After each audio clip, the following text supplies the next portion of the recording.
guys, morning, Geekonomics here once again, and thanks for tuning in to watch this next little installment. And today I'm going to be talking about the terms of trade.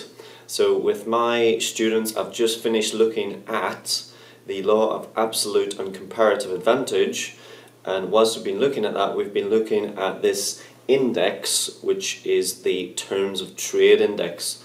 And I just want to maybe delve a little bit deeper into that and to explain some of the nuances behind this terms of trade index. So first of all, how do we calculate the terms of trade index? Those of you who are following the OCR specification, you'll see in the specification that it's calculated by the index of export prices divided by the index of import prices times 100. What does that mean? Well, it's calculated in the same way as you will have learned how the CPI, the Consumer Price Index, is calculated, or the RPI, the Retail Price Index, is calculated. You'll know that those inflationary measures are calculated by recording the value, the price of a basket of goods, a typical basket of goods in the UK, and weights are then attached according to the relative importance in an individual's budget to particular goods within the basket. Similar thing happens for the terms of trade. A typical basket of goods which are exported by a country are all gathered together and the prices are obviously measured. Weights are attached and then an index is calculated. You do not need to know how the actual index is calculated. All you need to know is that this is the equation, but you will need to be familiar with the whole concept of an index number, and this is something you should have learnt in your AS studies. So the export basket is measured and an index calculated, the import basket measured and an index calculated, and then we get the overall terms of trade, or the TOT as I like to abbreviate it to. So let's just remind ourselves what we mean by an index number. Remember that an index number always has a base year figure from where the percentage changes are calculated, and the base year number is always 100. So in this example we're saying that the base year is year 1 with a base year index of 100. Now in year 2, if the value of the index goes from 100 to 120, that is referred to as an improvement in the terms of trade. 100 to 120, an improvement in the terms of trade. So what does that actually mean? Well, it means that sorry, there's an announcement just to come here. Dr. Howe, please contact reception. Thank you. What does that mean? 100 to 120. Well, it means that a given basket of exports sold by a country will be able to purchase more imports into the country. And it also means, of course, we could interpret this by saying that there has been an improvement in the terms of trade, and it's improved by 20% in this case. Now, if the terms of trade in year 3 fell from 120 to 110, then clearly, relatively speaking, from year 2 to year 3, there has been what's known as a deterioration in the terms of trade. That would be from year 2 to year 3. As you know, we cannot say that that is a 10% deterioration because 120 is not the base year number. So we cannot just say, oh, this is a 10% change. To work that out, we would obviously have to do 10 over 120 times 100 and get our percentage change. We could, however, say that from year 1 to year 3, over that particular time period, there has been an improvement in the terms of trade by 10%. So again, what does that mean? It means that a given basket of exports will now bring in 10% more imports. So I hope you are familiar with the whole concept of base years and index numbers. Now, it's not necessarily the case that a country would always want to see this type of movement, 100 to 120, an improvement in their terms of trade. Because, well, let's consider why that might actually be the case, why you would not like to see that. This might tend to imply, if you look at the equation, that export prices are rising. So what might bring that about? Well, let's say the inflation rate, the domestic inflation rate in the country went up. So that would automatically feed into this particular index. And of course, that would then lead to, in terms of the terms of trade measure, that would be seen as an improvement in the terms of trade, because the top line will be growing faster than the bottom line. But if it's because that the relative price has gone up. Mr. Bourne, please contact reception. Thank you. The relative price has gone up because of inflation. Well, whilst the terms of trade has improved, your own domestic competitiveness might be deteriorating. And of course, the only way that people will continue to buy your products if the price is going up is if, and we now need to look at our PED equation, which I hope you recall from your AS studies. PED, price elasticity of demand, calculated by this equation. Remember, it's always a minus number, percentage change in quantity demanded, divided by the percentage change in price. Now, if that PED value was, as shown by this diagram, if you got a value which was relatively inelastic, and therefore a small change in the price, large change in the price, small change in the quantity demanded. So if the price goes up by quite a significant amount, the quantity demanded doesn't drop off too much. Mr. Honey, please contact reception. Thank you.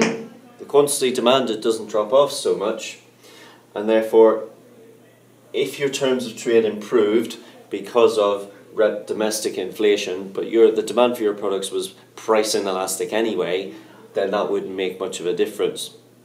So the improvement would actually be an improvement. However, if the price elasticity of demand was very elastic, as shown, whereby a relatively small change in their price leads to a substantial reduction in quantity demanded, then clearly an improvement in the terms of trade figure would probably not, it would not be beneficial for your competitiveness and your ability to sell products if the demand for your goods was price elastic. So do bear that in mind. Another thing to consider is income elasticity of demand, YED. Now, YED, as you'll recall, is calculated by the percentage change in quantity demanded divided by the percentage change in income. And we can say that a country, a nation, might have an income elasticity of demand which is elastic, or an income elasticity of demand which is inelastic. What do those things mean? Well, let's take our equation, percentage change in quantity demanded divided by the percentage change in income.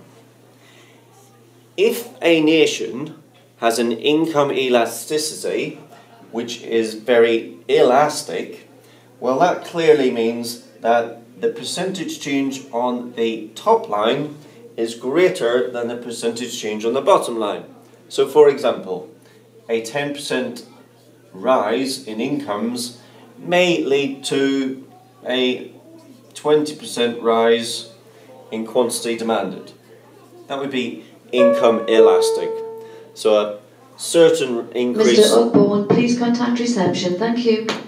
A certain increase in the level of income yields a more than proportionate increase in quantity demanded. Let's think about what countries might have that type of income elasticity of demand.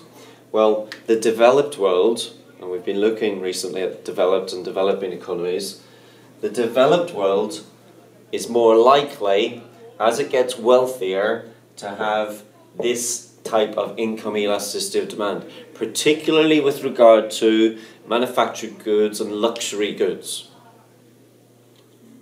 What about developing nations? Well, developing nations, the demand for the products which they predominantly export, which would be primary commodities really, it's probably more like a 10% rise in income will only yield, let's say, a 5% rise in quantity demanded. Now that means that the income elasticity for the developing nation is actually income inelastic. 5 over 10 and a half, it's less than 1, so it's income inelastic. Now what does that mean for the relative changes in terms of this index of export prices divided by the index of import prices? Well, the developing nation is predominantly going to be importing these manufactured goods. And if they have a very income elastic demand, it means that as incomes are rising around the globe, the demand for them is rising more than proportionately than income, and hence the demand for those goods and services is going up very rapidly, and consequently the price of those goods and services, which remember the developing nation will be importing, the price of those goods and services is going up very substantially, very quickly. Whereas the relative price of the things that the developing nations are selling, the primary commodities, they will be rising relatively slowly in comparison. And as a consequence, this line, if we were taking this example of this index for a developing nation, the bottom line will be rising faster than the top line. And so this is why we get, for developing nations in particular, we tend to get a deterioration in their terms of trade. Now that is known as the Singer hypothesis, and this is something which we've been looking at obviously in lessons and finding that in your textbook as well. So it's a very important theory, one which is very important that you have a good understanding of. Okay, sorry for all these tannoy interruptions, but nothing we can do about that. Hope you're still sticking with it, ladies and gentlemen.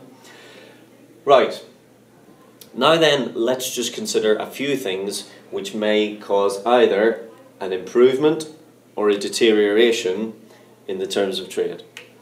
Well, the obvious one is simply demand and supply. Demand for exports rises, puts the price of them up, forces your top line up, and vice versa. And you can apply demand and supply analysis obviously to your import prices as well.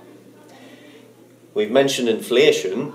If the relative rate of inflation in the domestic economy is rising faster than foreign economies, then that would see an improvement on your top line in terms of export prices, and hence one might say, quote unquote, an improvement in your terms of trade. Whether or not that would actually improve your trade is another matter, because of course it would depend on other factors, some of which we considered, such as the relative price elasticity of demand for the goods and services. So just because you have, quote unquote, an improvement in your terms of trade, it doesn't necessarily mean that that's something which is desirable necessarily, because an improvement in your terms of trade, if it's because of this rising rate of inflation, well, might improve your overall index, but it's making you less competitive. And of course, what else can very much impact the price of exports and imports? Well, it would be the exchange rate. Countries having an appreciation of their exchange rate would see the value and the price of their exports rising. Countries which would see a depreciation would see them falling. If the currency depreciates, of course, then we would be saying, well, actually, that's a deterioration in the terms of trade. But actually, in terms of your overall competitiveness and your outlook for trade, that might actually be beneficial. So the sort of confusing terms really to say a deterioration, an improvement in the terms of trade when you take into account competitiveness factors as well. And of course, over the long term, countries will want to they'll want to do something about the terms of trade, so they might try to engage in supply side policies to make themselves more productive. They might introduce new technologies, research and development, and so on, all of which could ultimately see a fall on the top line because you're becoming more competitive, therefore a deterioration in the terms of trade, but ultimately it would be feeding into your competitiveness, making you more competitive in the long term, and one would think, therefore, you might see an improvement in your trade balance. Okay, I'm going to stop it there and